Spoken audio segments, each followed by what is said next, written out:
نفس إن لم تصبري لا تجزعي وإلى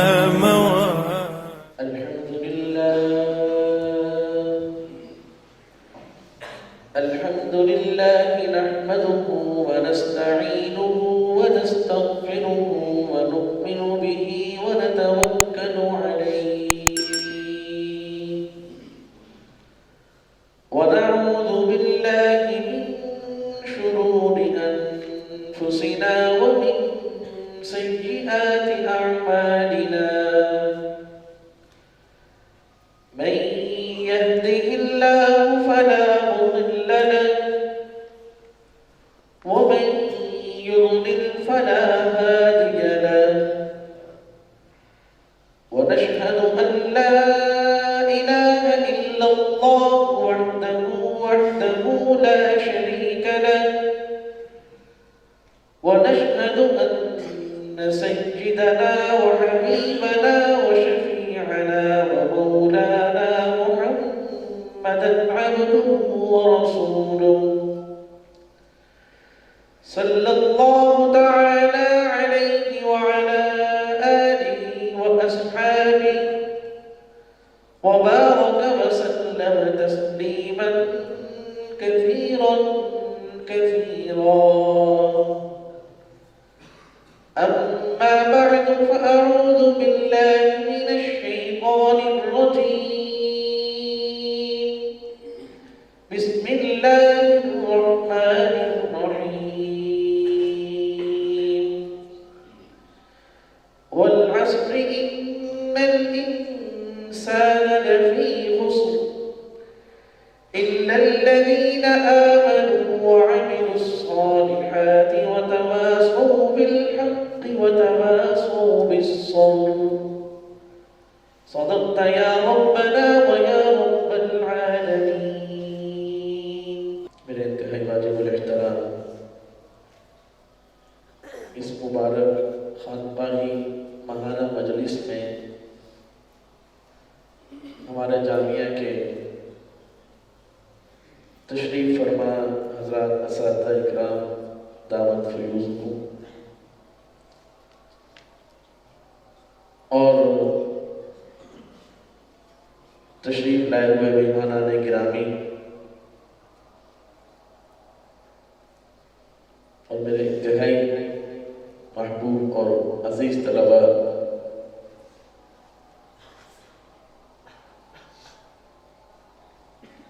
اللہ تعالیٰ کا جتنا شکر ادا کیا جائے وہ کم ہے کہ اللہ رب العزت ہمیں نیک مجالس کے انعقاد کا اور اس میں شرکت کا شرف عطا فرماتے ہیں اور اس کی توفیق عطا فرماتے ہیں۔ اللہ تعالیٰ اس مبارک مجلس کی برکت سے، جیسا کہ آپ ابھی مختلف کلام آپ نے حضرات طلباء اکرام سے سنے ہیں، اللہ تعالیٰ ہمارے قلوب کی حالت کو بدل دے اور ہماری زندگی وہ اللہ تعالیٰ کی جستجو اور اللہ کے حصول اور اس کوشش میں لگ جائے اور اس کا قبلہ درست ہو جائے۔ یقیناً یہ سارا فیض حضرت والد ماجد حضرت اقدس حضرت مولانا قاری محمد ادریس صاحب مشار پوری نور اللہ مرقدہ کا ہے، اور یہ سارے سلسلے ان کے لیے صدقہ جاریہ ہیں اور ہم سب بھی ان کے لیے صدقہ جاریہ ہیں۔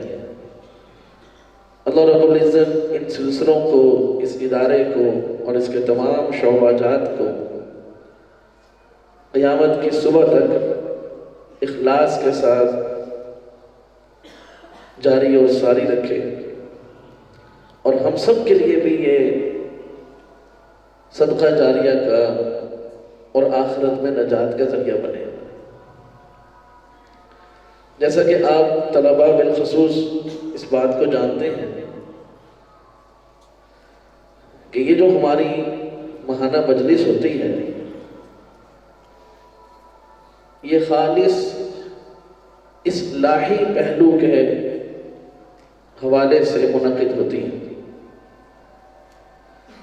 اس لیے اس موقع پر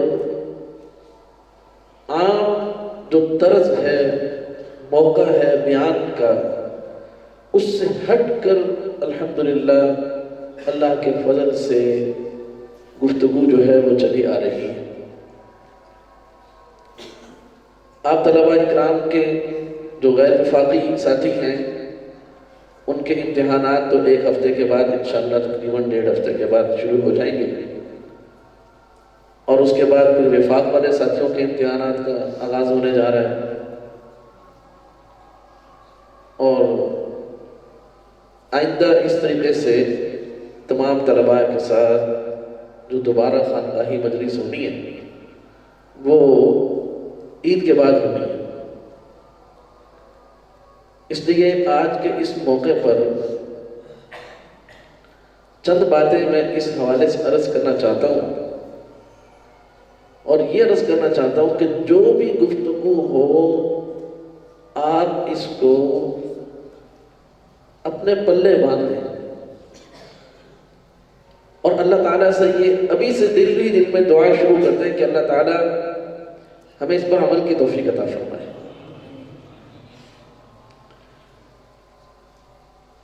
حضرت امام غزالی رحمہ اللہ کا نام نامی آپ نے سنا ہے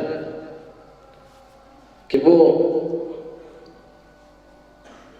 اہل دل کے سرخیل اور سرتاج ہیں. اللہ تعالیٰ نے ان کو بہت ہی نوازا تھا. ان کے ارشادات میں سے آج ایک ارشاد، ان کی تعلیمات میں سے ایک اہم تعلیم وہ میں نے آپ کے سامنے عرض کرنی ہے، اور اسی پر ساری گفتگو ہوگی. وہ فرماتے ہیں، لیکن میں اس سے پہلے یہ بات عرض کر دوں کہ شاید آپ ساتھیوں کے ذہن میں یہ بات ہو کہ یہ بات تو ہم حدیث مبارک کے حوالے سے جانتے ہیں، لیکن آپ یہ یاد رکھیں کہ جو میں ان کی تعلیم عرض کر رہا ہوں آپ کے سامنے، یہ آپ صلی اللہ علیہ وسلم کا ارشاد نہیں ہے، یہ حضرت امام غزالی رحمہ اللہ کے ارشادات ہیں. وہ یہ فرماتے ہیں کہ الناس کلہم ہالکون، کہ تمام کے تمام لوگ جو ہیں جو اس دنیا میں زندگی گزار رہے ہیں وہ ہلاکت کے دہانے پر کھڑے ہیں. میری بات صاف سمجھ آ رہی ہے؟ آواز زیادہ تو نہیں ہے نا؟ کہ تمام کے تمام لوگ جو اس دنیا میں زندگی گزار رہے ہیں وہ سب کے سب ہلاکت کے دہانے پر کھڑے ہیں.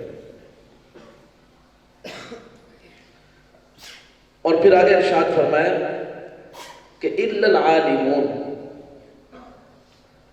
کہ وہی ہلاکت سے بچ سکتے ہیں، محفوظ رہ سکتے ہیں اور نجات پا سکتے ہیں. یہ میرے جملے پر ذرا توجہ دینا کہ ہلاکت سے جو ہلاکت میں چلا گیا وہ نجات نہ پا سکا، اور جو ہلاکت سے بچ گیا اس کی نجات ہو گئی. تو یہ فرماتے ہیں کہ تمام کے تمام لوگ ان کا انجام اچھا نظر نہیں آتا، ان کی نجات نظر نہیں آتی، سب کے سب ہلاکت کے دانے پر کھڑے. مگر فرمایا کہ وہی لوگ ہلاکت سے بچ سکتے ہیں اور نجات پا سکتے ہیں کہ جو علم حاصل کریں گے. تو پہلی بات کیا ارشاد فرمائی کہ نجات پانے کے لیے جو پہلا اصول اور قاعدہ ہے وہ یہ ہے کہ ہر آدمی علم حاصل کرے. کیوں؟ اس لیے کہ علم یہ عمل کی روشنی ہے. اگر علم نہیں ہوگا تو عمل نہیں ہو سکتا. عمل کے لیے ضروری ہے کہ علم ہو. سمجھ رہے ہیں میری بات؟ اور اگلی بات یہ کہ علم جو ہے یہ کوئی باہر کی چیز نہیں ہے. ایک آدمی آپ کے سامنے بیٹھا ہے، آپ کو نہیں معلوم ہو سکتا ہے کہ اس آدمی کے اندر علم ہے کہ نہیں، اس لیے کہ باہر اس علم کے کوئی الفاظ آپ کو نظر نہیں آ رہے، کوئی جملے آپ کو نظر نہیں آ رہے. تو علم ایک اندر کی چیز ہے. تو فرمایا کہ بھائی، اور عمل جو ہے وہ باہر کی چیز ہے. ایک آدمی نماز پڑھ رہا ہے، روزہ رکھ رہا ہے، تلاوت کر رہا ہے، ذکر اللہ کر رہا ہے، حج کر رہا ہے، عمرہ کر رہا ہے، صدقہ کر رہا ہے، یہ سب اعمال ہیں. لیکن اب آپ یاد رکھیں کہ یہ جو ظاہری اعمال ہیں یہ اس وقت ظاہر میں صادر ہوں گے، ظاہر میں نظر آئیں گے کہ جب ان کا اس آدمی کے اندر علم ہوگا. تو علم کیا ہے؟ اندر کی چیز ہے.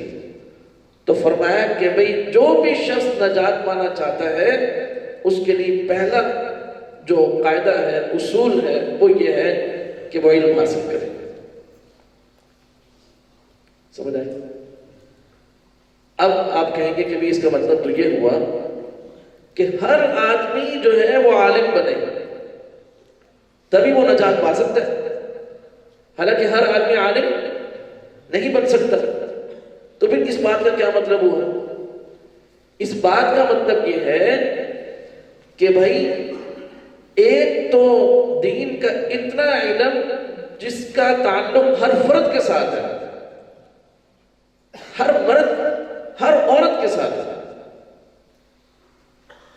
اتنا علم حاصل کرنا وہ ہر مرد پر اور ہر عورت پر فرض ہے. پہلی بات اس کی میں تفصیل میں نہیں جاتا، لیکن اس کی تفصیل میں جاؤں گا تو اگلا سارا مضمون رہ جائے گا. دوسری بات یہ کہ جو آدمی جس شعبے میں ہے وہ اپنے شعبے کا جو کام وہ کرتا ہے، ایک آدمی زراعت پیشہ ہے، ایک آدمی ملازمت پیشہ ہے، ایک آدمی تاجر ہے، مختلف دنیا کے اندر شعبے ہیں.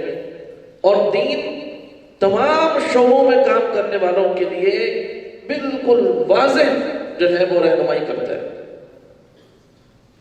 تو اب جو شعبہ جس کو آپ نے اختیار کر رکھا ہے اس شعبے کا علم حاصل کرنا بھی فرض ہے. عالم بننا ضروری نہیں ہے، لیکن اتنا علم. دو باتیں میں نے عرض کی. بھائی کیوں اٹھ رہے ہو؟ بیٹھ جاؤ نا. کہ اتنا علم حاصل کرنا کہ جو شریعت نے فرائض کے واجبات کے درجے میں ہر مرد و عورت پر رکھا ہے وہ مرد پر بھی فرض ہے اور عورت پر بھی کیا ہے؟ فرض ہے. اور اس کے بعد نمبر 2 کہ جو شعبہ آپ سے متعلق ہے، آپ جس شعبے سے متعلق ہیں تو اس کا علم حاصل کرنا بھی کیا ہے؟ فرض ہے. اب اگلی بات یہ ہے کہ آپ شاید یہ سوال کر سکتے ہیں کہ جی پہلے علم حاصل کرنا کیوں ضروری ہے؟ تو ایک اصول جان لیجیے. وہ اصول یہ ہے کہ اگر اندر کوئی وصف ہوگا تو باہر اس کا کوئی اثر نظر آئے گا. اگر اندر کوئی وصف نہیں ہوگا، ایک آدمی کا اندر خالی ہے تو باہر کی جو چیزیں ہیں ان سے وہ استفادہ نہیں کر سکتا. مثال کے طور پر ایک آدمی کسی ہوٹل میں کھڑا ہے اور وہاں طرح طرح کے کھانے پک رہے ہیں، ان کی خوشبو آ رہی ہے.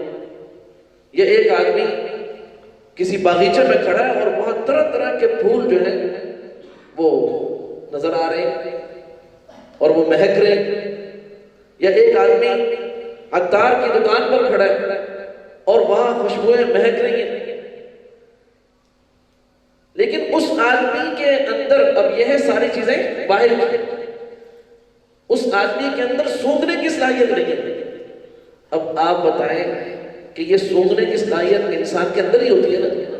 اب اس کے اندر جب سننے کی صلاحیت نہیں ہے تو کیا یہ چیزیں اس کو لطف دے سکتی ہیں؟ نہیں دے سکتی۔ اسی طرح صبح صبح ایک آدمی باغیچے میں جائے اور وہاں چڑیاں جو ہیں وہ چہچہا رہی ہوں، اور کسی اور جگہ جائے وہاں کچھ اور خوبصورت کلام کوئی پڑھ رہا ہو، قرآن کریم کی تلاوت کر رہا ہو، بیان ہو رہا ہو، لیکن وہ آدمی جو ان سب مواقع پر گیا ہے وہ سننے کی صلاحیت سے محروم ہے۔ آپ بتائیں کہ اندر کی یہ صلاحیت اس کے اندر نہیں ہے تو باہر کے ان جو خوبصورت چیزیں ہیں کیا وہ ان سے مستفید ہو سکتا ہے؟ نہیں ہو سکتا۔ تو یہ بات ہمیں سمجھ میں آ گئی کہ اندر کوئی چیز ہوگی تو باہر اس کا اثر ظاہر ہوگا، اگر اندر ہی خالی ہے تو پھر باہر ظاہر میں کوئی چیز وہ اس کا اثر ظاہر نہیں ہو سکتا۔ یہ ہے ایک اصولی درجے کی بات۔ اس لیے سب سے پہلی چیز یہ ہے کہ انسان اپنے اندر جو جوہر ہے وہ اس کو بیدار کرے، اور وہ جوہر یہی ہے کہ انسان جو ہے وہ علم حاصل کرے، انسان کے اندر کوئی ملکہ ہو، اس کے اندر کوئی کمال ہو، اس کے اندر کوئی خوبی ہو اور کوئی صلاحیت ہو، تب باہر کے ساری چیزیں وہ اس کے لیے مفید ہو سکتی ہیں، نہیں تو وہ اس کے لیے مفید نہیں۔ اس پر ایک واقعہ میں آپ کے سامنے عرض کرتا ہوں کہ آپ نے ایک بہت بڑے حکیم، بلکہ حکمت کی ساری بنیاد جن پر ہے، حکیم سقراط، یعنی یہ جو حکمت ہے نا، ہومیوپیتھک طریقہ علاج ہے اور ایک ایلوپیتھک ہے اور ایک حکمت جو سب سے قدیم طریقہ علاج ہے، تو اس کے جو موجد ہیں وہ حکیم سقراط ہیں۔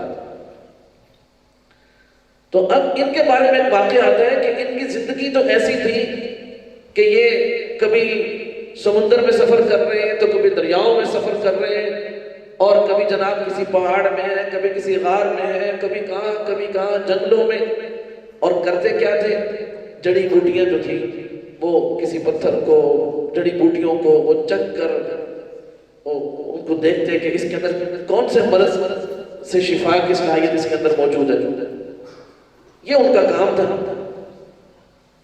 تو اب جہاں ان کو نیند آتی، وہ جو آدمی چلنے پھرنے والا ہوتا ہے، تھکا ہوا ہوتا ہے، اس کو نرم بستروں کی ضرورت نہیں ہوتی۔ نرم بستر کی ضرورت اس شخص کو ہوتی ہے کہ جو بغیر تھکاوٹ کے سو رہا ہو، اور جو چلنے پھرنے والا، مشقت کرنے والا، تھکاوٹ والا بندہ ہوتا ہے وہ جہاں بھی لیٹ جائے اس کو نیند آ جاتی۔ تو اب یہ اسی طرح جنگل میں چلتے پھرتے تھک گئے تو وہیں لیٹے اور سو گئے۔ تو وہاں سے بادشاہ کی سواری گزری، تو بادشاہ سلامت کو بڑا غصہ آیا کہ یہ میرے گزرنے کی جگہ ہے اور یہاں پر ایک شخص جو ہے وہ پاؤں پھیلائے سو رہا ہے، کو بہت غصہ ہے۔ تو انہوں نے پہلے تو اپنے کارندے بھیجے، نمائندے بھیجے کہ اس کو اٹھاؤ۔ وہ گئے تو وہ نہیں اٹھا، وہ چپ کر کے سویا، تھکا ہوا تھا۔ اور جب آدمی خوب تھک کے سوتا ہے تو پھر کہتے ہیں گھوڑے بیچ کے سویا ہوا، تو کچھ نہیں پتا ہوتا کہ میں کہاں۔ تو وہ نہیں اٹھے، تو بادشاہ کو غصہ آیا۔ بادشاہ نے کہا میں خود اٹھاتا ہوں۔ اب بادشاہ سلامت خود اٹھانے کے لیے گئے، انہوں نے جا کر پہلے تو اسے آوازیں دی، اسے کیا پتا کون مجھے بلا رہا ہے۔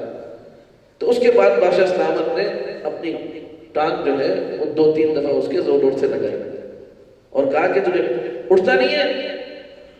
تو وہ پریشان ہو کر گھبرا کر اٹھا۔ تو اس نے پھر کہا ابھی تک لیٹا میں اٹھتا نہیں؟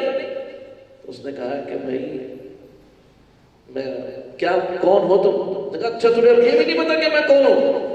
اب تک تو گستاخی کر رہا تھا، آگے سے بولنے بھی لگ گیا، تو پہلے بیعت بھی کر رہا تھا، اب زبان درازی کر رہا ہے، تجھے پتا نہیں ہے میں کون ہوں؟ اس نے کہا کہ جی پہچاننے کی کوشش کرو، لگتا یہ ہے جنگل کا کوئی جانور آ گیا۔ اس نے کہا اچھا؟ اس نے کہا تجھے پتا نہیں ہے میں کون ہوں، تو کس سے بات کر رہا ہے؟ اس نے کہا جی بات یہ ہے کہ کوئی انسان تو آپ لگتے نہیں ہیں، اس لیے کہ لاتیں مارنا یہ جانوروں کا کام ہے، بندوں کا کام نہیں، اس لیے کوشش کر رہا ہوں۔ اس نے کہا میں بادشاہ ہوں۔ اچھا چلو ٹھیک ہے، پھر میں کیا کروں؟ آپ بادشاہ ہیں۔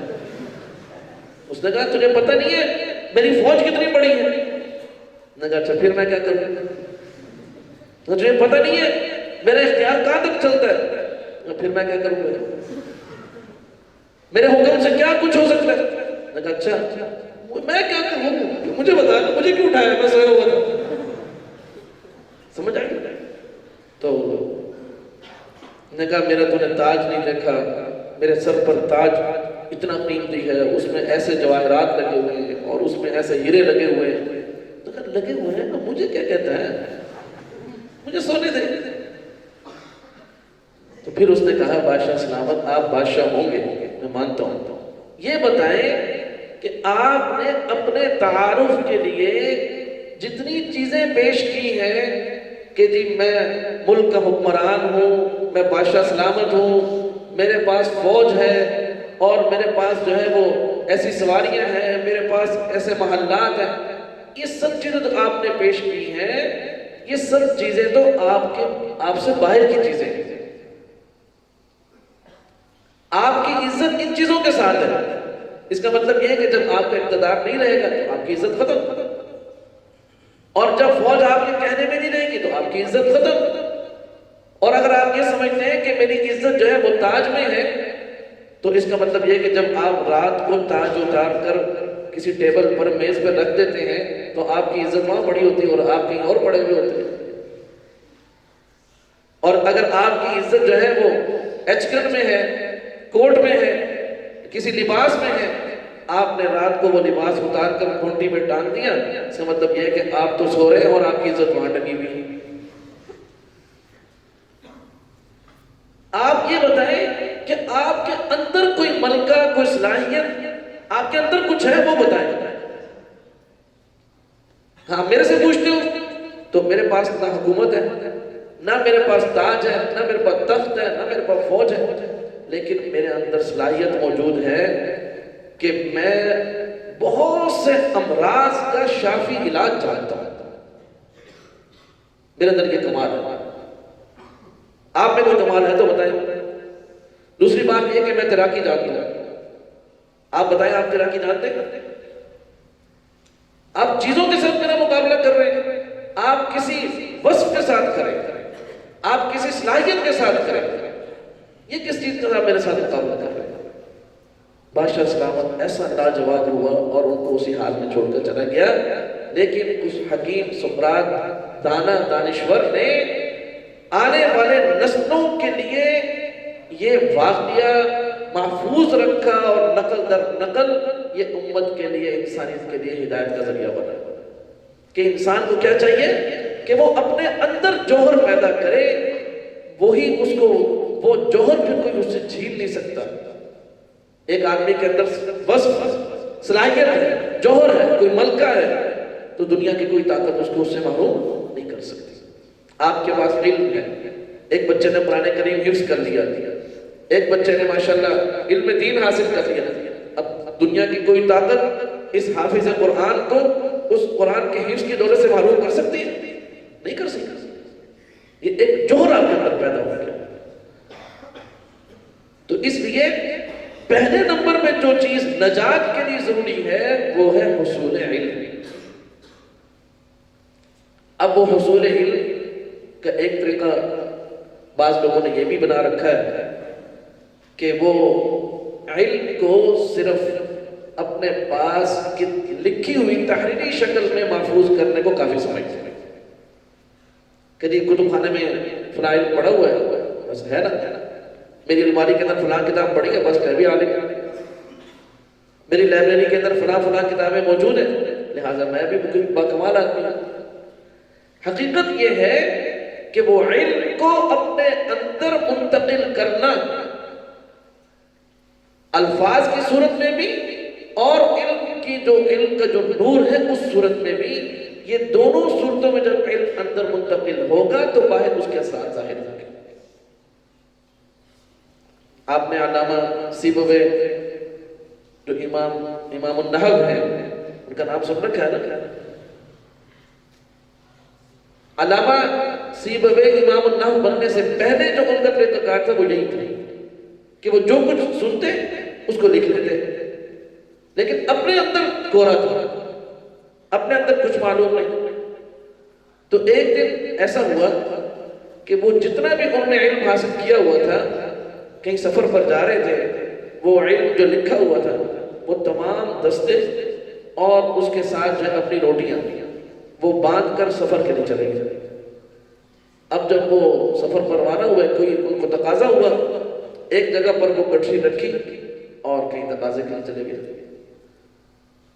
تو کتا آیا، ان کتے کو یہ تو نہیں پتا کہ اس کے اندر نحو کے قاعدے اور ضابطے لکھے ہوئے دستے موجود ہیں، اس کو تو روٹی کی خوشبو آئی، وہ آیا اور وہ جناب اس نے وہ اٹھائی اور وہ بھاگ گیا۔ اب علامہ صاحب اس کے پیچھے بھاگ رہے ہیں، میرا علم لے گیا، میرا علم لے گیا، میرا علم لے گیا۔ تو کسی نے ان سے کہا کہ وہ کون سا علم ہے جو کتا لے جائے؟ علم تو وہ ہوتا ہے جسے کوئی نہ چھین سکے۔ اس لیے یاد رکھیں میرے عزیز طلباء اکرام کہ ہم جو علم پڑھتے ہیں وہ علم ہمارے اندر ہونا چاہیے۔ اس لیے جو طریقہ کار ہے مدارس کے اندر وہ یہی ہے کہ بھئی اپنے اساتذہ اکرام سے آپ سامنے بیٹھ کر پڑھیں۔ صرف کتابوں سے جو لوگ علم حاصل کرتے ہیں وہ خود بھی گمراہ ہوتے ہیں، دوسروں کو بھی گمراہ کرتے ہیں۔ اساتذہ اکرام سے پڑھیں، پڑھنے کے بعد اب جو اساتذہ اکرام نے وہ علم کے الفاظ، علم کی کیفیات، علم کا نور کہ جس کا پیچھے ایک سلسلہ ہے، جب اساتذہ اکرام نے اپنے سامنے بیٹھ کر اپنی مبارک زبان سے آپ کے کانوں کے راستے سے آپ کے عقل میں اور آپ کے قلب میں جو ہے وہ اسے اتار دیا ہے، اب اس کو سنبھالنا آپ کے ذمہ ہے۔ اسی لیے آپ دیکھ رہے ہیں کہ پڑھانے کے ساتھ ساتھ مدارس میں پڑھنے اور پڑھانے کے ساتھ ساتھ جو ایک سلسلہ ہے مطالعہ اور تکرار، وہ اسی لیے رکھا جاتا ہے کہ تاکہ اب یہ چیز آپ اپنے اندر منتقل تو ہو گئی، اب آپ مطالعے اور تکرار سے اس کو اپنے اندر محفوظ کریں۔ اب جو ساتھی مطالعہ نہیں کرتا، تکرار نہیں کرتا، تو ہوتا کیا ہے کہ وہ علم تو اندر منتقل ہوا، لیکن جب آپ نے اس کی حفاظت نہ کی تو وہ واپس میں چلا گیا۔ اس کی حفاظت کا طریقہ یہی ہے کہ اس پر مطالعہ بھی کیا جائے اور اس پر تکرار بھی کیا جائے۔ تو پہلی بات میں نے کیا عرض کی کہ نجات کے لیے کیا ضروری ہے؟ علم حاصل کرنا ضروری ہے۔ لیکن اگلی بات یاد رکھ لیں کہ وہ علم کہ جس پر عمل نہ کیا جائے وہ علم بھی وبال ہے اور جہنم میں لے جانے کا ذریعہ ہے۔ اس لیے نجات کا دوسرا اصول اور قاعدہ وہ یہ ہے کہ علم کے ساتھ ساتھ، علم حاصل کرنے کے ساتھ ساتھ پھر اس پر عمل بھی کیا جائے۔ ایک آدمی کے پاس علم ہے کہ جی میں مسلمان ہوں اور مجھ پر 5 نمازیں فرض ہیں، لیکن وہ نماز نہ پڑھے، تو اب یہ علم کہ نماز مجھ پر فرض ہے، یہ علم اس کو نجات نہیں دے گا۔ ایک آدمی کو پتہ ہے کہ حلال کیا ہے اور حرام کیا ہے، جائز کیا ہے ناجائز کیا ہے، معلومات تو بہت ہے اس کے پاس، لیکن ان پر اس علم پر اس کا عمل نہیں ہے، تو اب محض علم وہ اس کو نجات نہیں دے سکتا۔ اس لیے دوسرا قاعدہ ضابطہ یہ ہے کہ علم پر عمل بھی لازم پکڑا جائے، اس میں کوتاہی نہ کی جائے۔ 2 باتیں ہو گئی کہ علم پر عمل بھی لازمی کرنا ہے، لیکن یاد رکھ لیں کہ جو پہلی چیز ہے یہ اہل علم سے آئے گی، لیکن آگے میں جتنی چیزیں آپ کے سامنے عرض کر رہا ہوں یہ اہل دل سے آئے گی۔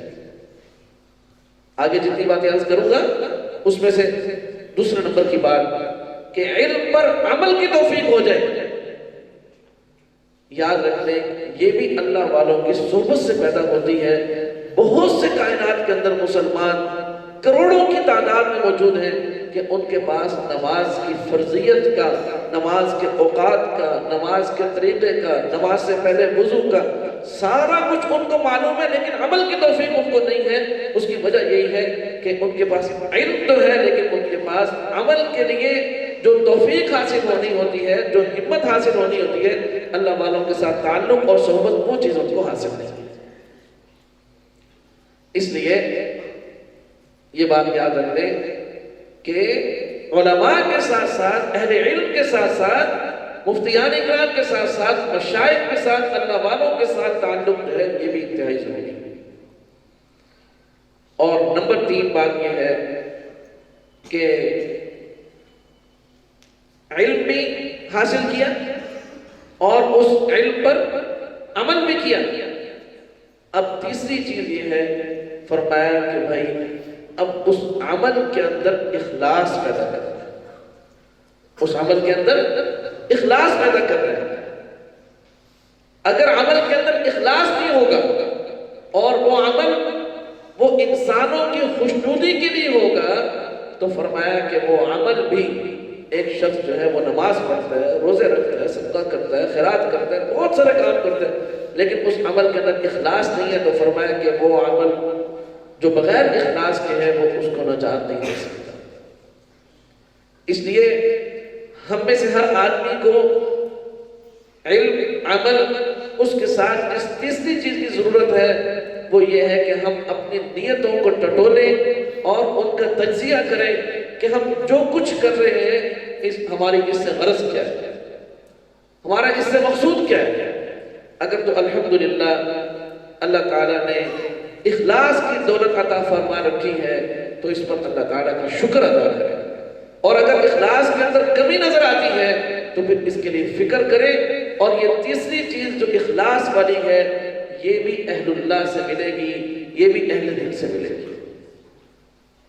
حدیث پاک میں جناب رسول کریم صلی اللہ علیہ وسلم نے یہ بات ارشاد فرمائی جو ہم آپ سنتے رہتے ہیں، کوئی نئی باتیں نہیں ہیں، لیکن مذاکرے کے لیے آپ کے سامنے عرض کر رہا ہوں کہ آپ صلی اللہ علیہ وسلم نے ارشاد فرمایا کہ قیامت کے روز اللہ کے سامنے کچھ ایسے لوگ پیش ہوں گے کہ جن کے اعمال تو بہت بڑے ہوں گے لیکن اخلاص نہ ہونے کی وجہ سے وہ لوگ جہنم میں جائیں گے. کہ تم اخلاص نہیں. فرمایا ان میں سے پہلا شخص، اور عجیب بات یہ کہ آپ علیہ السلام نے فرمایا سب سے پہلے ان کو جہنم میں ڈالا جائے گا. ان کے پاس علم بھی ہے، عمل بھی ہے، اخلاص نہیں ہے تو فرمایا سب سے پہلے ان کو جہنم میں سپرد کر دیا جائے گا. اس میں سے پہلا شخص کون ہے؟ فرمایا ان میں سے پہلا شخص وہ ہے کہ جو عالم ہے، اس نے علم حاصل کیا اور اس علم پر عمل بھی کیا اور اس علم کی خوب اشاعت کی، خوب اس کی تبلیغ کی، خوب اس پر تقریریں کی، خوب بیانات کیے. اللہ تعالیٰ قیامت کے روز سے پوچھیں گے کہ ہم نے آپ کو اپنا وصف علم یہ ہم نے آپ کو دیا تھا تو آپ نے اس کا کیا حق ادا کیا؟ تو وہ شخص کہے گا کہ اللہ آپ نے یہ مجھے علم عطا فرمایا تھا تو میں نے اس علم کی خوب اشاعت کی، خوب اس کی تبلیغ کی، خوب لوگوں تک دین پہنچایا، علم پہنچایا. اللہ تعالیٰ فرمائیں گے کہ تم نے یہ سارا کچھ اس لیے کیا تھا کہ تاکہ لوگ تمہارے لیے واہ واہ کریں اور تمہیں کہنے حضرت کی تو کیا ہی بات ہے، بہت بڑے عالم ہیں. فرمایا تمہاری غرض یہ تھی، تمہاری غرض ہمیں خوش کرنا نہیں تھا، تم نے میرے لیے نہیں کیا، تم نے لوگوں کے لیے کیا تھا، دنیا کے لیے کیا تھا، لہذا دنیا میں ہم نے تمہارے نعرے لگائے اور لوگوں نے خوب تمہاری واہ واہ کی، خوب تمہاری شہرت ہوئی، لیکن یہ سب چیزیں تمہیں آج جہنم سے نہیں بچا سکتی. چنانچہ فرشتوں کو حکم ہوگا کہ اس شخص کو اوندھے منہ گھسیٹ کر جہنم میں داخل کر دیا جائے.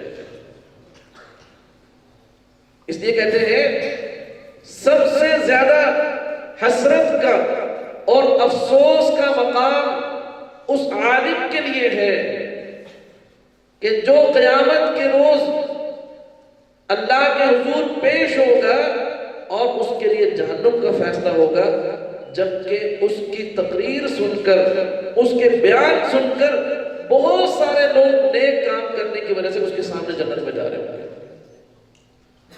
وہ انتہائی افسوس کرے کہ یہ کہ میرے ساتھ کیا ہوا کہ جن کو میں ڈانٹتا تھا، جن کو میں اصلاح کی لائن پر لاتا تھا، یہ میرے ساتھ کیا ہوا. آج وہ جنت میں جا رہے ہیں اور میں جہنم میں جا رہا ہوں. اس لیے یہ بات یاد رکھنے کی کہ ہر وقت اپنی نیتوں کو ٹٹولتے رہیں. سمجھ رہے میرے بھائی بات کہ ہم کیوں پڑھ رہے ہیں، ہم کیوں پڑھا رہے ہیں، ہم کیوں تقریر کر رہے ہیں، ہم کیوں اللہ کے راستے میں سجدہ کر رہے ہیں، ہم کیوں نماز پڑھ رہے ہیں، کیوں روزے رکھ رہے ہیں، کیوں تراویح سنا رہے ہیں. سارا کام جو بھی ہے یہ سارے بہت بڑے بڑے کام ہیں، لیکن اپنی نیت ٹٹولتے رہیں کہ صرف اللہ کی رضا کے لیے کرنا ہے. نہ دنیا کا پیسہ مقصود ہے، نہ دنیا کی شہرت مقصود ہے، نہ یہاں واہ مقصود ہے، کوئی چیز ہماری مقصود نہیں ہے. لیکن ایک بات یہاں پر یاد رکھیں کہ ایک ہے ریاکاری، اس کو شرک خفی بھی کہتے ہیں، اور ایک ہے ریاکاری کا شبہ، شک ہو جانا. ایک آدمی نے ایک عمل شروع کیا، نماز پڑھا رہا ہے، ماشاءاللہ خوبصورت اللہ نے اس کو آواز دی ہے اور خوب قرآن کریم یاد ہے. اب وہ نماز پڑھا رہے ہیں تو اب اس نے نیت کر لی کہ میں یہ نماز نیت کر لی، زبان سے کہنے کی ضرورت نہیں ہے کہ میں اللہ کے لیے یہ سارا عمل کر رہا ہوں، نماز پڑھا رہا ہوں. اب نماز کے اندر آپ خوبصورت تلاوت کر رہے ہیں، اب آپ کو شک ہو جائے کہ جی میں جو اتنا اچھا پڑھ رہا ہوں تو لڑکے تو کہیں گے نہیں ماشاءاللہ، مقتدی کہیں گے نہیں ماشاءاللہ کیا خوبصورت قرآن پڑھا ہے. یہ خیالات آتے رہے، ان خیالات کے پیچھے پڑھنے کی کوئی ضرورت نہیں، ان کا رد کرنا ضروری ہے. بس یہ کہہ دیا جائے کہ بھائی یہ بلا وجہ یہ خیال مجھے آ رہے ہیں، اس خیال کو جمانا نہیں، اس کو جگہ نہیں دینی کہ بس میں تو اللہ کے لیے کر رہا ہوں، باقی خیالات آتے ہیں تو آتے رہتے ہیں. خیالات پر کوئی پابندی نہیں لگا سکتا، وساوس پر کوئی پابندی نہیں لگا سکتا، بلکہ بعض لوگوں کو یہ خیالات اور وسوسے بہت زیادہ پریشان کرتے ہیں تو وہ خوش ہو جائیں گے، وہ پریشان نہ ہو. جن کو وسوسے آتے ہیں، خیالات آتے ہیں، تنگ کرتے ہیں، تو وہ پریشان نہ ہو، خوش ہو جائیں کہ ان وساوس اور پریشانیوں پر جو آپ کو تکلیف ہو رہی ہے اللہ تعالیٰ اس پر بھی اجر عطا فرمائے. شیطان آپ کو تنگ کر رہا ہے، آپ کو تکلیف پہنچا رہا ہے، تو کیا اللہ پاک آپ کو اس تکلیف پر محروم کر دیں گے اجر سے؟ تو اس پر پریشان ہونے کی کوئی ضرورت نہیں ہے. خیالات آتے ہیں تو آتے رہے. تو اس لیے میں یہ بات عرض کر رہا ہوں کہ ایک ہے ریاکاری اور ایک ہے ریاکاری کا شبہ. تو ریاکاری تو جائز نہیں ہے، لیکن شبہ اگر ہوتا رہے تو اس کے پیچھے پڑنے کی ضرورت ہے. بہرحال تو اخلاص کے ساتھ جو عمل ہوگا وہی اللہ کے ہاں قبول ہوگا اور وہی نجات کا ذریعہ بنے گا. فرمایا اور دوسرا شخص جو اللہ کے دربار میں پیش کیا جائے گا، فرمایا کہ وہ شہید ہو کہ جس نے اللہ کے دین کے غلبے اعلان کلمت اللہ کے لیے جس نے اپنی جان کا نذرانہ بھی پیش کر دیا ہوگا.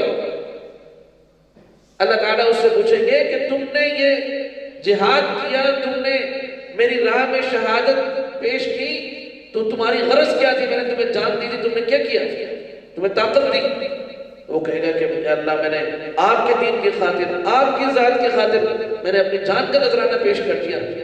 اللہ تعالیٰ فرمائے کہ تم نے یہ سب کچھ اس لیے کیا تاکہ لوگ تمہیں کہیں بڑا بہادر ہے، لہذا دنیا میں ہم نے وہ سب کچھ کہلوا دیا، لیکن چونکہ تم نے میرے لیے نہیں کیا تھا، اب تمہاری جان کا نذرانہ بھی تمہیں جہنم سے نہیں بچا سکتا. لہذا فرمایا کہ اس شخص کے لیے بھی یہ حکم ہوگا کہ اس کو اودھے منہ گھسیٹ کر جو ہے وہ جہنم میں داخل کر دیا جائے. اللہ تعالیٰ معاف فرمائے. اور صاحب بیان کرنا، بیان سننا بہت آسان ہے، لیکن اپنی نجات کی فکر کرنا اور علم، عمل اور اس کے اندر اخلاص پیدا کرنا یہ بہت مشکل ہے، یہ آسان نہیں ہے. اس لیے یہ نہ سوچیں کہ یہ باتیں تو ہم سنتے رہتے ہیں، آج استاد جی نے کوئی نیا بیان نہیں کیا. نئے بیان کی بات نہیں. فکر کی بات ہے کہ کیا یہ بنیادی چیزیں، بنیادی باتیں کیا یہ ہمارے اندر پیدا ہوئی کہ نہیں ہوئی؟ اور فرمایا کہ پھر اللہ پاک اس شخص کو بلائیں گے جو مالدار ہوگا، اس نے اللہ کے راستے میں خوب صدقہ خیرات کیا ہوگا۔ اللہ تعالیٰ اس سے پوچھیں کہ میں نے تجھے مال دیا تھا، تو نے کیا کیا؟ وہ کہے گا کہ اے اللہ، میں نے یہ مال آپ کی راہ میں خوب بڑھ چڑھ کر خرچ کیا۔ اللہ تعالیٰ فرمائیں گے تو نے اس لیے کیا تھا کہ تاکہ لوگ جو ہے وہ کہیں کہ بڑا سخی ہے، بڑا خرچ کرنے والا ہے، کیا ہی بات ہے۔ تو فرمایا وہ دنیا میں ہم نے کہلا دیا، تو نے میرے لیے نہیں کیا تھا، لہذا وہ مال کے جو تو نے جدوجہد سے محنت کر کے، کوشش کر کے، دن رات ایک کر کے تو نے حاصل کیا اور پھر اپنے اوپر بھی خرچ نہیں کیا، اس کو اللہ کے راستے میں خرچ کر دیا، لیکن فرمایا کہ وہ یہ سارا عمل یہ تجھے جہنم سے نہیں بچا سکتا، لہذا حکم ہوگا کہ اس کو بھی منہ جو ہے گھسیٹ کر جہنم میں داخل کر دیا جائے۔ اب دیکھ لیجئے مولوی صاحب، اس میں جو قاعدے ضابطے کی بات ہمیں بتائی گئی وہ ذرا سمجھنے کی ہے، وہ یہ ہے کہ بھئی عمل بڑا ہو یا چھوٹا، ہماری نگاہوں میں کوئی عمل بڑا ہو یا چھوٹا، ہمارے سوچنے کا انداز، ہمارے تصور، اس کے اندر خرابی ہو سکتی ہے، لیکن اللہ کے ہاں وہی عمل وزنی اور بھاری ہے کہ جس کے اندر اخلاص ہو۔ بہت بڑا عمل ہے، اس میں اخلاص نہیں، اللہ تعالیٰ کے ہاں اس کی کوئی وقت نہیں، کوئی حیثیت نہیں۔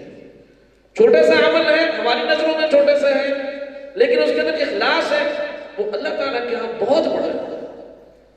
اس لیے فرمایا کہ بھئی کسی بھی عمل کو چھوٹا نہ سمجھو، بلکہ اپنے اندر اخلاص پیدا کرو۔ اخلاص پیدا کرو گے تو جس کو تم چھوٹا سمجھو وہی بڑا ہو جائے گا۔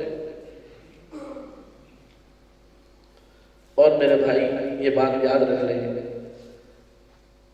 کہ یہ جو تقوی والی زندگی ہے، علم حاصل کرنا، علم پر عمل کرنا اور پھر عمل اخلاص کے ساتھ کرنا، یہ جو زندگی ہے نا، یہ زندگی صرف آخرت میں نجات کا ذریعہ نہیں بنے گی بلکہ دنیا کی نجات کا بھی ذریعہ ہے۔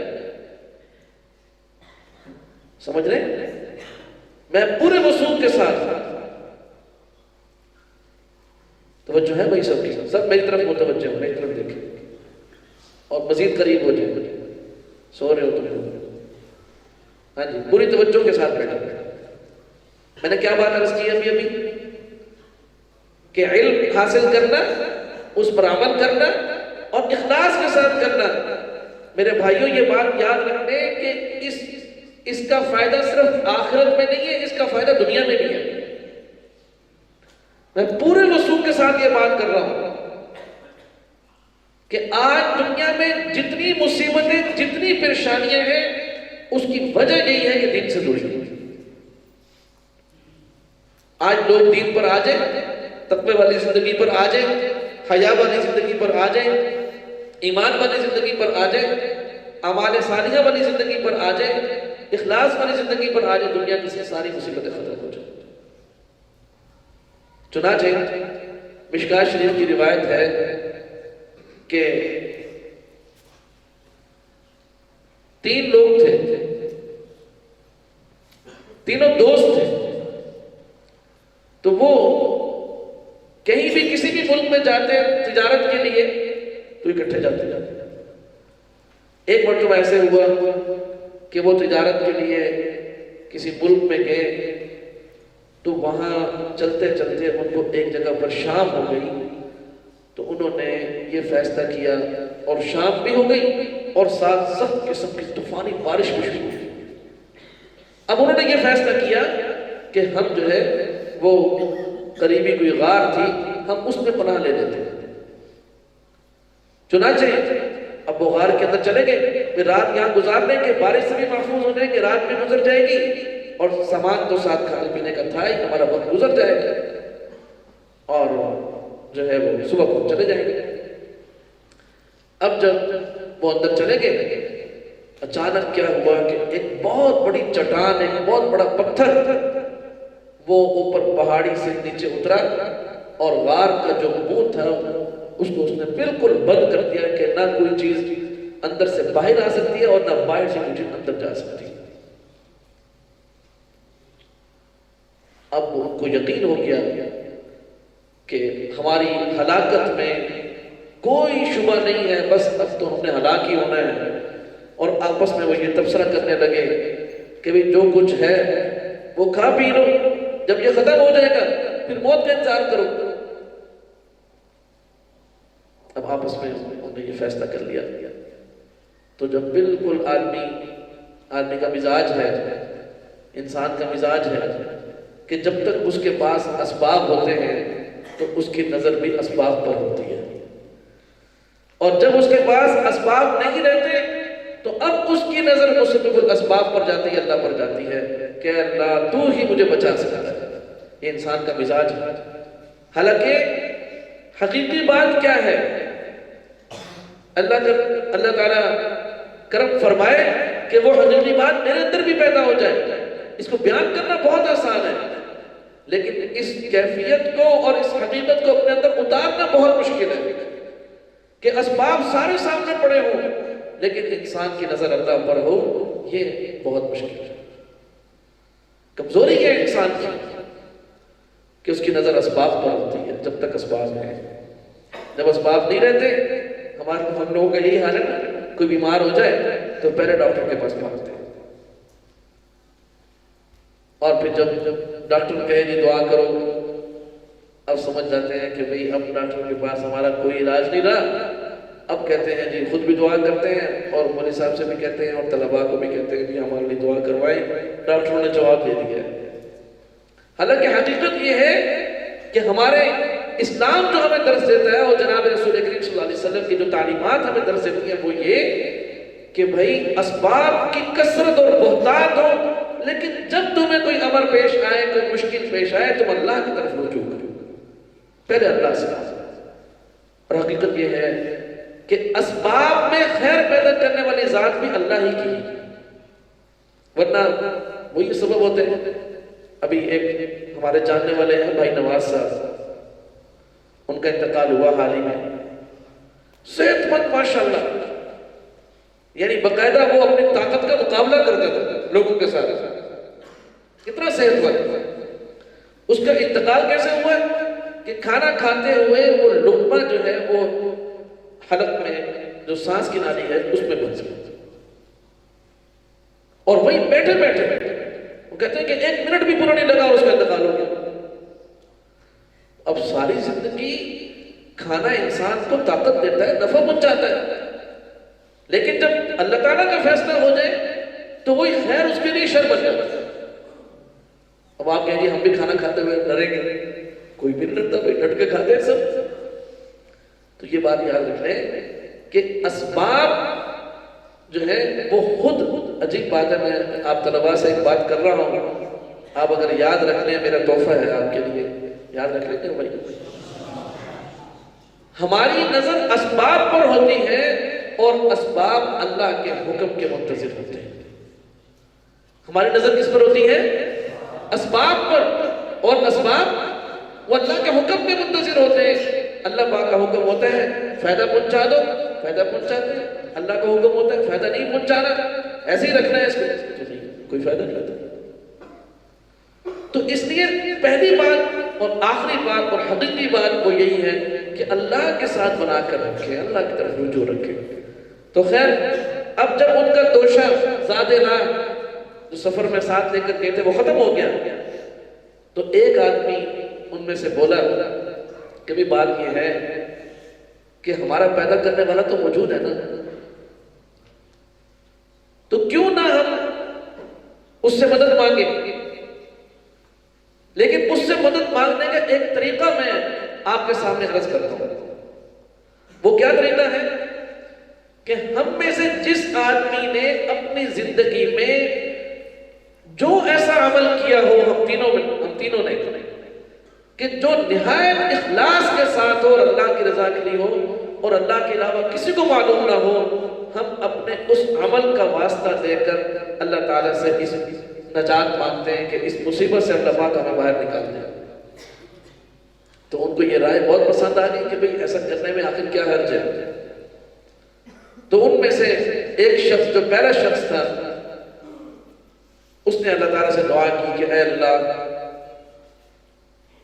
آپ کو معلوم ہے کہ میری ایک بوڑھی والدہ ہے اور میری ایک بیوی ہے اور میرے چند بچے ہیں اور میں غریب آدمی ہوں.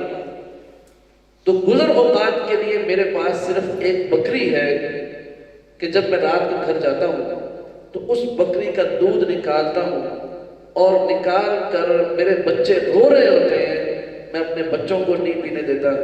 میری اہلیہ کہتی ہے کہ مجھے پینے دو، میں اس کو نہیں پینے دیتا. میں خود پینا چاہتا ہوں، مجھے بھی بھوک لگی ہوتی ہے لیکن میں نہیں پیتا. میں سب سے پہلے اپنے والدہ کی خدمت میں پیش کرتا ہوں. وہ جتنا پی لیتی ہے اس کے بعد میں اپنے بچوں کو دیتا ہوں، پھر اپنی اہلیہ کو دیتا ہوں، اخیر میں پیتا ہوں. تو ایک مرتبہ ایسے ہوا کہ جب میں رات کو گھر آیا تو مجھے دیر ہو گئی. تو میری والدہ وہ دودھ مانگتی رہی لیکن میری اہلیہ نے کہا کہ نہیں، وہ آئیں گے خود ہی دودھ نکالیں گے اور وہ سب کو پلائیں گے. تو اسی انتظار میں وہ سو گئی. تو اب جب میں گھر پہنچا تو میں نے جو ہے وہ بکری کا دودھ نکالا، دیکھا کہ والدہ صاحبہ سو رہی ہیں. تو بچے روتے رہے، اہلیہ بھی کہتی رہی، مجھے خود بھی بھوک تھی، لیکن میں نے کہا کہ سب سے پہلے میں ماں کی خدمت میں پیش کروں. چنانچہ اب دو باتیں ہو گئی کہ اپنی اماں جان کو دودھ بھی پلانا ہے اور جو ہے ان کی نیند بھی خراب نہیں کرنی. تو اپنی تھکاوٹ اور بھوک کے باوجود میں جو ہے وہ والدہ کے پاؤں کی جانب کھڑا رہا کہ جب ان کی آنکھ کھلے گی تو سب سے پہلے میں ان کو پیش کروں. تو بہت دیر تک والدہ سوئی رہی اور جب ان کی آنکھ کھلی تو انہوں نے پہلا جملہ یہی کہا کہ مجھے بھوک لگ رہی ہے. تو میں نے اپنی والدہ کی خدمت میں وہ دودھ پیش کیا. اے اللہ، میں نے یہ عمل آج تک کسی کو نہیں بتایا، میں نے یہ صرف اور صرف آپ کے لیے کیا تھا. اے اللہ، آپ اس عمل، اگر آپ نے اس عمل کو قبول کیا ہے تو اس کے صدقے میں ہماری اس مصیبت کو دور فرما دیجیے. اب دیکھیں کوئی کرین نہیں آئی وہاں پر، کوئی ہیلی کاپٹر نہیں آیا. دنیا میں آج تو یہی دکھاتے ہیں نا کہ جی کرین آ گئی، فلانا ہو گیا، اس طرح ہو گیا. سچی بات یہ ہے کہ وہ چیزیں بھی آتی ہیں تو اللہ کی مدد سے آتی ہیں، ورنہ وہ بھی نہیں آتی. بات سمجھ میں آ گئی؟ تو خیر، تو جب جیسے ہی وہ دعا اس نے مانگ کر دعا ختم ہوئی تو وہ پتھر تھوڑا سا اپنی جگہ سے ہل گیا، لیکن اتنا نہیں کہ کوئی باہر آ سکے. اس کے بعد دوسرے آدمی کی باری آئی. اس نے دعا مانگی کہ اے اللہ، آپ کو معلوم ہے کہ میرا ایک دوست تھا، میں ایک غریب آدمی ہوں، تو میرا ایک دوست تھا، اس نے میرے پاس کچھ رقم امانت رکھوائی. تو میں نے اسے کہا کہ بھئی یہ اگر امانت کی رقم ہے تو پھر تو بیائی نہیں، اسی رقم کو واپس کرنا ضروری ہے. 5,000 کا نوٹ رکھوا دیا. اب یہی نوٹ اگر یہ امانت ہے تو یہی نوٹ واپس کرنا ضروری ہے. تو میں نے اس سے پوچھا کہ بھی اگر آپ اجازت دیں تو کیا میں اس کو استعمال کر سکتا ہوں؟ جب آپ آئیں گے تو رقم میں آپ کو پوری دے دوں گا. تو اس نے مجھے اجازت دے دی کہ جی آپ استعمال کر سکتے ہیں، مجھے کوئی جلدی نہیں ہے، کوئی اتنی ایمرجنسی نہیں ہے مجھے. تو میں نے پھر اس رقم سے ایک بکری لی. اس بکری نے بچے دیے اور پھر آگے ان بچوں کے بچے ہوئے اور سلسلہ چلتا رہا یہاں تک کہ بکریوں کا بہت بڑا ریوڑ بن گیا. اور اس کے بعد جب میں نے دیکھا کہ میرے پاس تو بہت ساری بکریاں ہو گئی، تو میں نے کہا میں ایک گائے بھی لیتا ہوں. تو اس نے ایک گائے لی. اب گائے کا بھی سلسلہ اس طرح چلتا رہا. اب وہ شخص، اس کا پتہ ہی نہیں ہے وہ کہاں ہے کہاں نہیں، بالکل بات نہ دوبارہ ملنے آیا نہ پوچھا. تو وہ کہتے ہیں کہ گائے کا بھی ریوڑ بن گیا کہ اچانک ایک دن جو ہے وہ شخص واپس آیا اور آ کر کہنے لگا جی میری امانت میرے حوالے کر دے. تو کہتے ہیں کہ میں چاہتا تو وہی 5,000 فرض کرتے، وہ 5,000 میں اس کو واپس کر دیتا اور باقی سارا مال میں اپنے پاس رکھتا، اور یہ شرط جائز بھی ہے، کوئی مسئلہ نہیں. لیکن میں نے صرف آپ کی رضا کے لیے کہ آپ خوش ہو جائیں.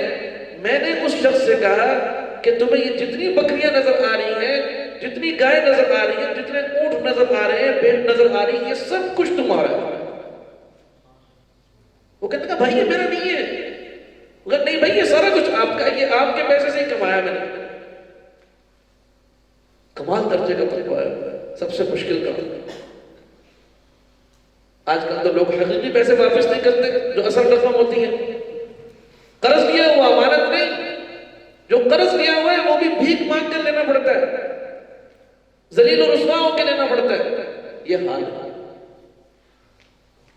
تو وہ شخص تو راضی نہیں ہو رہا تھا، لیکن میں نے آپ کی رضا کی خاطر سب کچھ اس کو دے کر، میں جس طرح پہلے 2 کپڑوں میں گزارا کرتا تھا اور سوکھی روٹی پر گزارا کرتا تھا، میں دوبارہ اسی پر آ گیا. یہ سب سے مشکل کام ہے کہ انسان زندگی میں کوئی سٹیٹس بنا لے اور پھر واپس پچھلے قدم پر. یہ کوئی نہیں کرتا. لوگ اپنے سٹیٹس کو بچانے کے لیے حرام بھی اختیار کر لیتے ہیں اور اس کو مجبوری کہتے ہیں کہ نہیں آپ مجبور ہیں. حالانکہ یہ کوئی مجبوری نہیں ہے، یہ کوئی مجبوری نہیں ہے.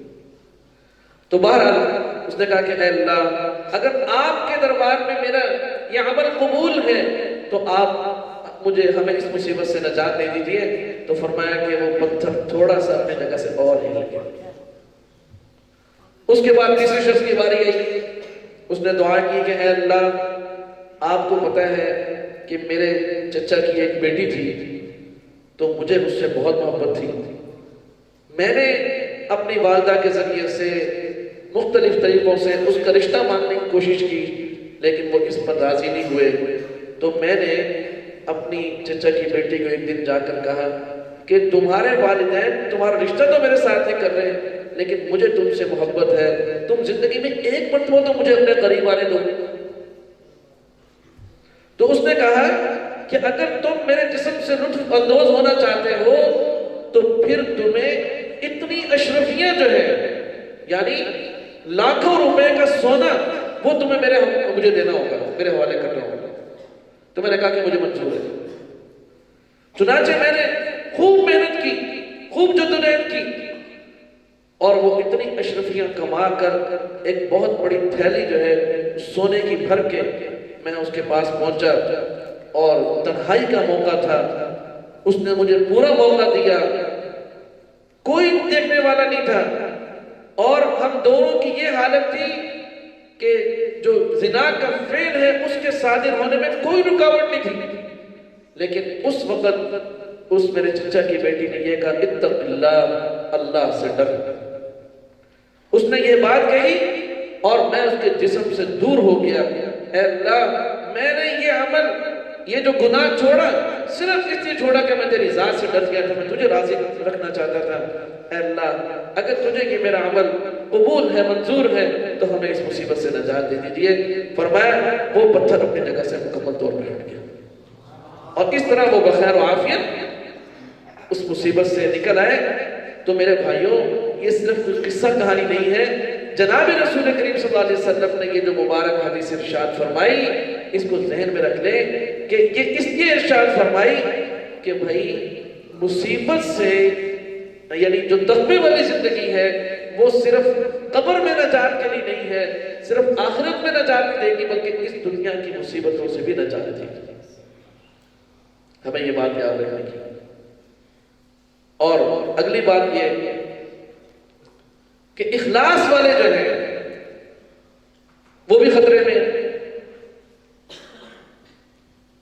علم بھی حاصل کیا، جاگ رہے ہو بھائی؟ علم بھی حاصل کیا، علم پر عمل بھی کیا، اخلاص کی صفت بھی پیدا کی، لیکن فرمایا کہ اس کے باوجود بھی خطرے میں ہے. بھائی اب کیا کون سی بات ہے خطرے کی؟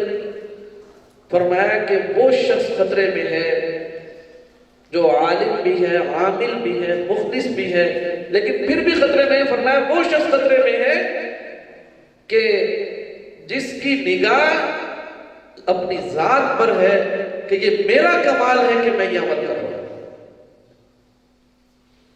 اس کی نگاہ اللہ کی ذات پر نہیں ہے، اللہ کے فضل پر نہیں ہے، اس کی نگاہ اللہ کے کرم پر اور اس کی رحمت پر نہیں ہے بلکہ اپنی ذات کے اوپر کہ یہ میرا کوئی کمال ہے کہ میں ایسا کر سکتا ہوں. تو فرمایا کہ ایسا شخص بھی نجات نہیں پا سکتا. مقصود کیا ہے عزیز طلباء توجہ سے سنیے. مقصود کیا ہے؟ مقصود یہ ہے کہ ہم آخرت میں نجات پالیں. جو آخرت میں جس کی نجات ہو گئی وہ کامیاب ہے اور جو آخرت کی نجات سے محروم ہو گیا وہ ناکام ہے. یہ چیز مقصود ہے. تو فرمایا کہ چوتھی چیز بھی اپنے اندر پیدا کرو کہ کوئی نیک کام کرو کبھی بھی اپنا اس کو ہنر نہ سمجھو, اپنا کمال نہ سمجھو, کسی عجب کے اندر نہ آ جاؤ کہ میرا یہ کوئی کمال ہے. فرمایا کہ اللہ کے فضل پر, اللہ کے کرم پر ہماری نظر ہونی چاہیے.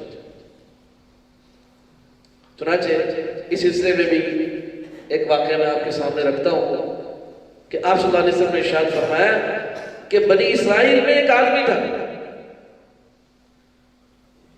اس نے اللہ تعالیٰ سے یہ درخواست کی کہ اے اللہ میں آپ کی عبادت کرنا چاہتا ہوں اس طور پر کہ اپنے بیوی بچوں کو میں آپ کے حوالے کرتا ہوں اور خود میں کسی جزیرے میں کسی ایسی جگہ پر جہاں دنیا کا کوئی انسان مجھے نہ دیکھے میں وہاں جا کر آپ کی عبادت کرنا چاہتا ہوں. آپ مجھے لمبی زندگی کی مہلت عطا فرما دیجیے. تو فرمایا کہ اللہ تعالیٰ نے اس کو 500 سال کی مہلت عطا کی. کتنے کی؟ 500 سال کی زندگی.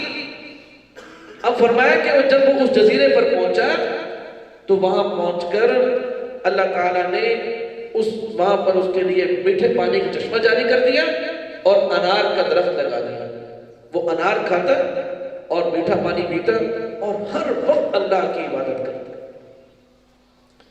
500 سال گزرنے کے بعد جب اس کی موت کا وقت آیا تو اس نے اللہ سے دعا کی کہ اے اللہ جب میں آپ کی عبادت کے دوران سجدے میں جاؤں تو اس وقت آپ مجھے موت عطا فرمائیں. چنانچہ یہ دعا بھی اس میں قبول کر لی گئی. آپ صلی اللہ علیہ وسلم کے ارشادات سے معلوم ہوتا ہے کہ وہ جزیرہ بھی آج تک باقی ہے اور وہ عبادت کرنے والا شخص آج بھی اسی طرح سجدے کی حالت میں اسی مقام پر پڑا ہوا ہے. اسی مقام پر, اس لیے کہ اس نے اللہ سے یہ کہا تھا کہ مجھے کوئی نہ دیکھے. چنانچہ کوئی دیکھ نہیں سکتا اس کو, لیکن اس کی روح وہ اللہ کے پاس پہنچ گئی. فرمایا کہ وہ اللہ کے سامنے پیش کیا جائے. اللہ تعالیٰ نے اسے فرمایا کہ بھائی تم نے میری خوب عبادت کی, اب میں تمہیں اپنے فضل سے جنت میں داخل کرتا ہوں. اپنے فضل سے میں تمہیں جنت میں داخل کرتا ہوں. تو اس کے دل میں خیال آیا, زبان سے تو کچھ نہیں کہا, کہ دل میں خیال آیا کہ اسی بات سے تو بچنا چاہتا تھا کہ اللہ تعالیٰ کے فضل نہ ہو بلکہ میں اپنی عبادت کے زور پر جنت میں جاؤں. جنت میں داخلے کا سبب عبادت بنے, اللہ کا فضل نہ بنے. تو اللہ تعالیٰ اب بھی کہہ رہے 500 سال پھر مہلت مانگنے کا, عبادت کرنے کا, سجدے میں موت کا, اور دنیا میں کسی شخص کو جو ہے میری عبادت کا معلوم نہیں ہے, صرف اللہ کی ذات جانتی ہے. تو اب بھی وہی اللہ کے فضل کا محتاج ہے, پھر فائدہ کیا ہوا عبادت کرنے کا. اب چونکہ اللہ کی ذات علیم بذات الصدور ہے کہ وہ سینوں کے رازوں کو بھی جانتی ہے, تو اللہ تعالیٰ نے اس خیال کو بھی بھانپ لیا. تو فرشتوں کو حکم دیا کہ اس کو جہنم میں داخل تو نہیں کرنا, لیکن 500 سال کی مسافت جہنم سے دوری, اتنی مسافت پر اس کو صرف جو ہے وہ ایک راؤنڈ لگوا دو, چکر لگوا. چنانچہ حدیث پاک کے میں آتا ہے کہ وہ شخص جب وہاں قریب پہنچا تو جہنم کی تپش سے اس کو شدید پیاس لگی. تو وہ پیاس پانی کو طلب کر رہا ہے, لیکن وہاں کہاں پانی. تو فرمایا کہ ایک ہاتھ نمودار ہوا, اس ہاتھ میں پانی کا ایک پیالہ تھا. اب یہ آگے بڑھ کر اس پیالے کو اٹھانے لگا تو وہ ہاتھ پیچھے ہو گیا. کہا بھائی یہ قیمتاً ملے گا, فری میں نہیں ملے گا. کہا بھائی اس کی قیمت کیا ہے, بتاؤ قیمت بتاؤ, میں دینے کو تیار ہوں, لیکن مجھے پانی چاہیے. نے کہا جی اس کی قیمت ہے 500 سال کی ایسی عبادت کہ جس میں ذرا برابر بھی ریا نہ ہو، وہ چاہیے۔ وہ ہے میرے پاس، ہے، لے لو۔ اچھا اب پانی پی لیا، اللہ تعالیٰ نے فرشتوں کو حکم دیا کہ اس کو واپس لے آؤ جی۔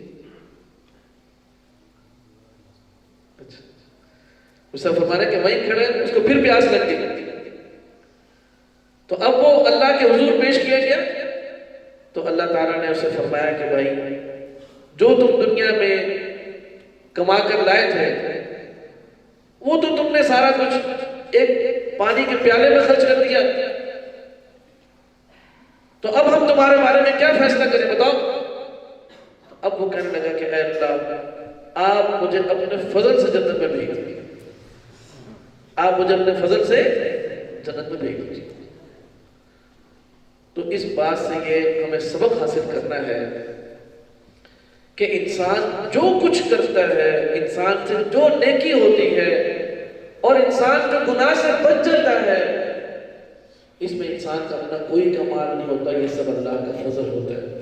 دیکھیے ایک شخص عالم ہے، قرآن کریم کا حافظ ہے، نمازی ہے، متقی ہے، پرہیزگار ہے، اور وہ کسی دوسرے انسان کو کہ جو حافظ نہیں ہے، عالم نہیں ہے، قاری نہیں ہے، متقی نہیں ہے، زیادہ نمازوں کو بند نہیں ہے، اس کو حقیر جاننا شروع کر دے کہ جی میں تو کوئی باکمال ہوں اور یہ ایسا اور ویسا ہے، حالانکہ اس کے بارے میں اللہ سے دعا کرنا چاہیے اور اپنے بارے میں اللہ کا شکر ادا کرنا چاہیے کہ اللہ میرا اس میں کوئی کمال نہیں، آپ نہ چاہتے تو میں ساری نمازیں اور دور کی بات ہے میں ایک رکعت بھی آپ کے سامنے نہیں پڑھ سکتا، اس لیے ہر وقت نظر جو ہے وہ کس پر ہو؟ اللہ کے سامنے۔ کہتے ہیں نا کہ ایک بہت بڑا بزنس مین تھا، بہت بڑا بزنس مین، سن رہے بھائی توجہ ہے؟ تو اس کے ساتھ اس کا ایک ملازم تھا، تو ملازم نے جو ہے وہ جب بھی نماز کا وقت آتا تو وہ نماز کی اجازت لے کے چلا جاتا ہے، تو ایک دن وہ نماز کے لیے گیا تو نماز میں بہت دیر ہو گئی، تو وہ باہر کھڑا انتظار کر رہا تھا، کہنے لگا اندر کون ہے جس نے تجھے پکڑ رکھا ہے، تجھے باہر نہیں آنے دیتا؟ اس نے کہا کہ وہی جو تجھے اندر نہیں آنے دیتا، اندر وہی ہے جس نے مجھے پکڑ رکھا ہے جو تجھے اندر نہیں آنے دیتا۔ تو انسان جو بھی نیکی کرتا ہے وہ اللہ کے فضل سے ہوتی ہے، اللہ کے کرم سے ہوتی ہے۔ تو چار چیزیں نجات کے لیے ضروری ہیں۔